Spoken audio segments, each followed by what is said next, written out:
Hi, this is David Thornburg, President and CEO of the Committee of 70, coming to you from in front of the Volkswagen to talk about a lot of issues coming up to the end of our election on November 3rd here in Philadelphia and Pennsylvania.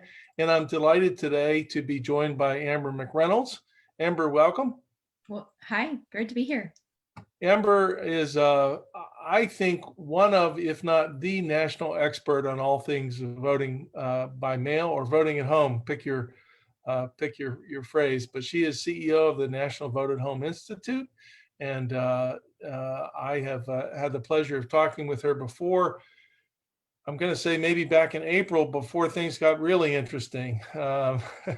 And we also, Amber was good enough to join us for our 70 Minutes event about a week ago, for those of you tuned into that. So we thought, given that we're in the home stretch and that we're looking at about, I think, 3 million requests for mail ballots here in Pennsylvania, this would be a good time to get some thoughts from Amber about a lot of the issues that we're trying to deal with and the challenges that we're facing. So let's start with this. I've been watching these carefully.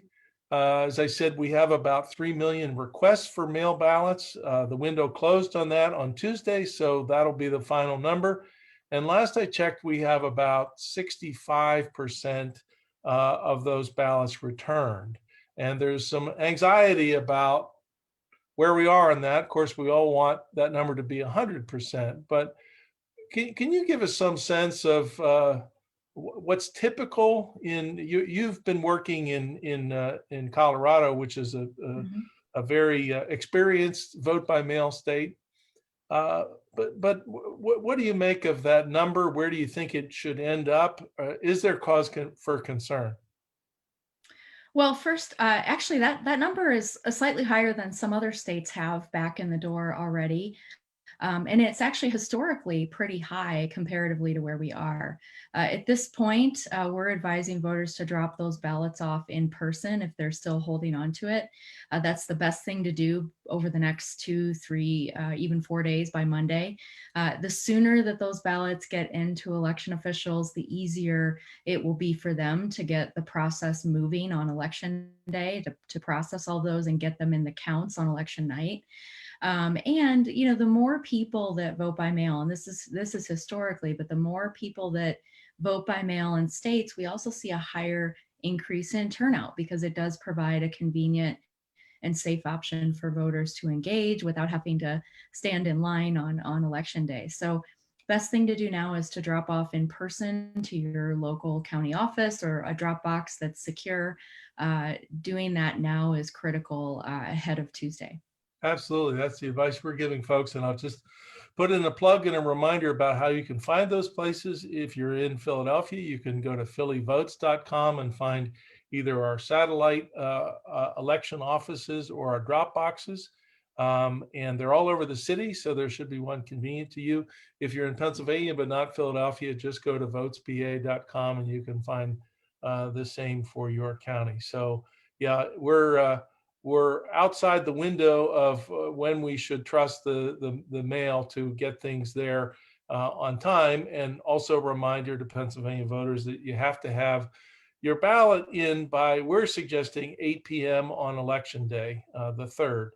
There's some noise, and we'll talk about this a little bit later, about the court decisions around a potential, what has been proposed as an extension to the 6th. But if I were you, I wouldn't trust my vote to the courts at this point.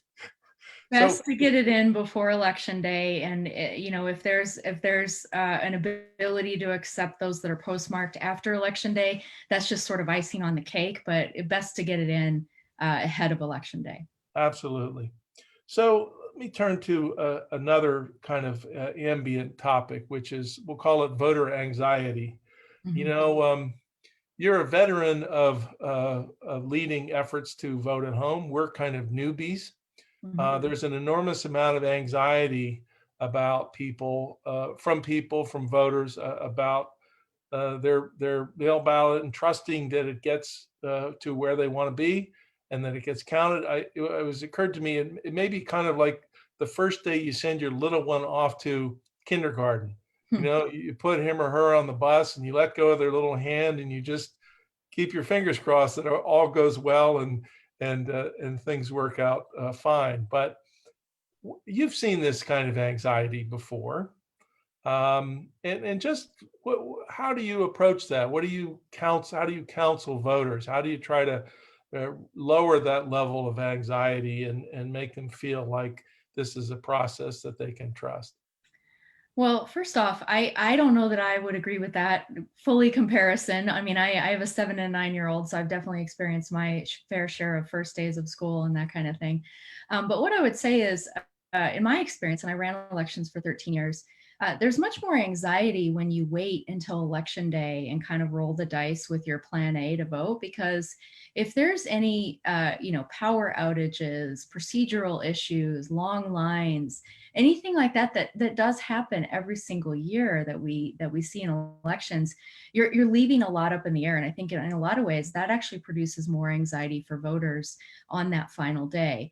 The benefit of voting early or voting by mail is that that's plan A, and you also have a plan B if you want to, or have an issue to deal with on election day. But you're really able to have a plan A and then a plan B. If you wait until election day and cast your ballot in person, you've only got a plan A, and you really got to make sure you've got the right ID with you, you've got all of your registration up to date, you're at the right polling place. And then hopefully there's not a long line. Hopefully you don't have to leave that line to go back to work or any of those sorts of things. So in a lot of ways, I actually think that, in-person voting, given all of the steps you have to go through to make that happen, can induce more anxiety than mail ballots. And the great thing also that Pennsylvania has done is, they've been doing a lot of communications to voters about the rules. The counties have been far better in their communications this year, as well as the state. And I think what's really also important that Pennsylvania has done is they've also enabled voters to be able to track and make sure their ballot was received on time at their office. And you can look that up, you can confirm that. So that gives that sort of level sets that anxiety, or reduces that anxiety that folks might have. That's a great point. If you voted on election day, it's kind of you have one shot. Yep. And if you plan ahead and vote by mail or vote at home, then you've got a number of other paths that get you to success. Um, so it looks to me, just based on some rough estimates, that statewide Pennsylvania might vote maybe 60% in person and 40% by mail. Philadelphia might be a little different. It might be closer to 50-50. Again, that's depends on what the actual numbers are of people who return those mail ballots. But if you were back in your role as an election administrator and you were anticipating that kind of a mix, without really knowing what it's going to be at the end of the day, how does that influence your thinking or your planning? Well, I actually did run a few elections where we were in that exact situation. So in Colorado in 2008, in Denver, about 45% voted by mail, and we were running early voting for a 2 week period, and then we also were running election day. And so that's the most difficult type of election to run, because you basically have, a split of your voters voting in different methods. At that time, our early voting was the least utilized mode of voting. Vote by mail was the second mode. Basically, it was tied with election day. I think we ended up with about a 45-45 kind of split, with early voting making up a percentage as well. So that is a big stress on election officials, because not only are they running a very giant centralized operation to process ballots and do all of that internally, they're also running a huge field operation. And what we saw is a lot of the election day polling places had very little crowds at most of them, because some precincts had 60 or 70% of people that voted by mail. Others had less than that. So we saw, a lot of it really just increases the amount of money that gets spent on the election, but also the number of resources that are required to process that many ballots. As we shifted in Colorado to be more of a more votes cast up front by mail, we were able, we expanded that operation internally. And then we saw a huge, reduction in the amount of resources it took to run election day. This year, I think in the primary, Colorado was over 95% of voters that used the mail ballot. So most of that happened prior to election day. So that election day then becomes far less stressful for election officials and voters alike, because there's not as many people waiting in line. There's not as many people trying to do it on that final day. So the best way to look at this is November 3rd is the final day to vote. This is an election season. You have multiple options this year in Pennsylvania, just like many states have offered. And then what's really important on election night and then the days leading after is that we've never had a certified result on election night. There's a reason that post-election canvasses and audits and all of that happen. And so that's part of this grand election season, where election day is really the final day to vote. That's a great point. And, there have been endless questions in the media and in kind of all kinds of conversations about the timing of the count and which votes get counted first, and how long should we wait to get the final count. And I'm sure you agree it's really important for us to remind folks that all votes count. There's no functional difference between a vote that's cast by mail or a vote that's cast in person. Assuming, of course, they're legitimate voters and legitimate votes. And we have to honor all of those. And as long as it takes to honor all of those, then that's just the way it is. Right. Well, and there's processes for both, right? And I think what people often confuse, especially when you see this misinformation about 5 ballots being sent to one person and all that. First off, I always encourage people to show us that. If that happens, show us that. And I never really get any evidence of that. And then secondly, just like with in-person voting, you're checking in the voter for a mail ballot. So you're analyzing, did that voter come from the voter that requested it? There's a process to do that. Just like in-person voting, when you go to check in, you check in to get your vote credit, and then you cast your ballot. The two things are separate.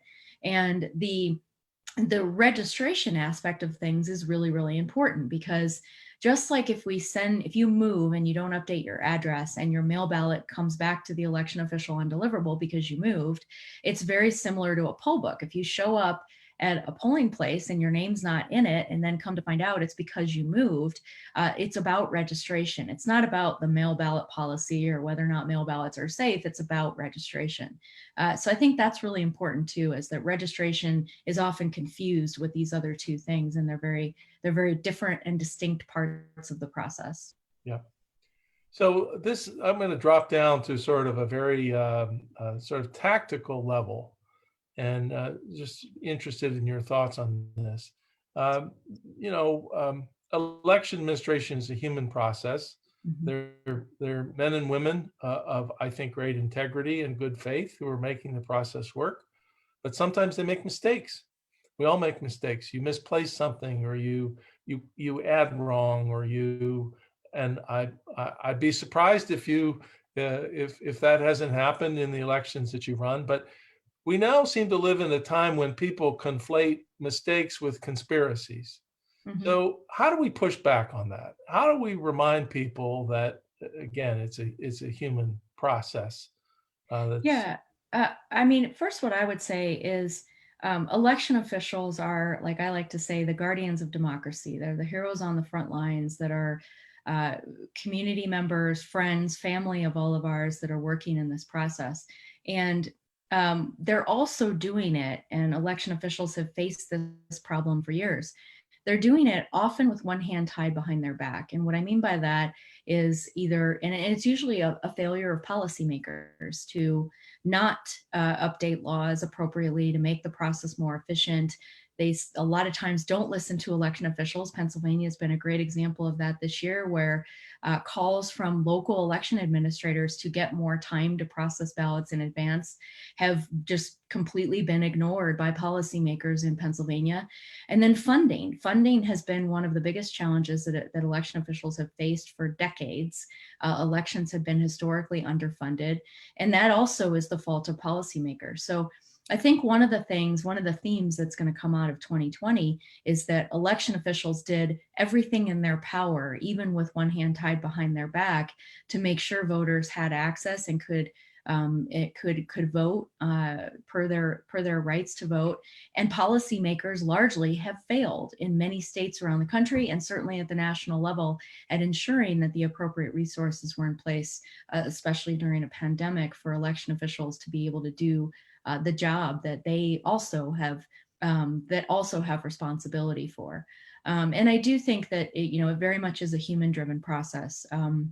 Poll workers often work one day a year doing this. They attend training, all of that, but they do that one day of year. And this is very much driven by people. Voters are the customers, election officials are the administrators. And when you introduce that many different variables with human resources in the process, there will be mistakes. And that doesn't mean there's systematic problems. That doesn't mean that one policy or another is bad. But what it does mean is that largely we have to make sure that election officials have good policies, good practices, good procedures in place, and then adequate funding. And those two things are really important. And those two things have been major failures in states like Pennsylvania, Wisconsin, Michigan, and some of the other legislative bodies that have failed to act this year. And then the final thing I would say is, I won't go into all of the mistakes that get made in in-person voting, but they are numerous, and this has happened over decades. Like long lines are not a new thing in 2020. Long lines have been happening every 2 years in every general election in multiple states around the country. And we have to address that. We have to dig into those details, figure out why. And when we do, we often find that it's policy issues more than anything, not systematic technology failures and all of this that's easy to accuse people of. It's policy issues and resource issues. And so, that's really a conversation that's going to come after November 3rd about what this looks like long term. And we have to have a big conversation about election reform to make this process better for all voters in the future. Yeah, with you 100%. Yeah, it's interesting you mentioned long lines. There's been a lot of coverage of the long lines and early voting in any number of states. And it's seen as an expression of enthusiasm and energy, and isn't this wonderful? But then you also think, like, people are having to stand in line for hours. Well, there was examples of 7 and 8 hours this year. I mean, and 11 in one jurisdiction. So, I mean, and the thing about it is this issue, there was a presidential commission to address long lines set up by President Obama in 2012, and they held hearings around the country, and it was a bipartisan commission and all that. And yet it's worse this year than it ever was. Now, COVID and the pandemic has certainly strained the system this year. So that's really why we're seeing extraordinarily long lines. But I think long lines are a disease that have plagued voters of all political stripes for years in our election systems. And we really got to have a conversation about how we alleviate that stress of long lines on voters. And one of the ways that we know works is in states that have expanded options like vote by mail and voting early and providing more access to voters in advance of that one day. They have reduced lines. We have seen a stark reduction in voting wait times in states that have made voting access a priority. And we've got to have that conversation long term. Well, I hope so, and I'm with you 100%. Let's turn to another source of, I'm sure, exasperation and frustration for election officials, and that's court decisions. I heard the other day there are about 400 some cases that have been decided or will be decided or might be decided around the country. I've lost count of how many variations there are in Pennsylvania, including the recent decision by the Supreme Court to at least delay decisions on whether voters can get another 3 days to turn in their mail ballots. But again, in your current role or back in your old days as an election administrator, how do you manage the prospects of court decisions sort of all of a sudden showing up and changing the rules or yanking the rug out from under you? I mean, that's got to be very frustrating. Yeah, well, I mean, here, look, litigation happens, and if we look at those court cases too, they're concentrated in swing states. So again, the election process is being used by candidates and political parties to try to change the rules of the game midstream, or try to inhibit or change the outcome of the election. And again, litigation happens when there's policy problems or policies are not clear. And again, this is a failure of state legislative bodies not listening to actual election experts. And there's a lot of people that will tell you they're an expert in election administration, and many of them have never run an election before.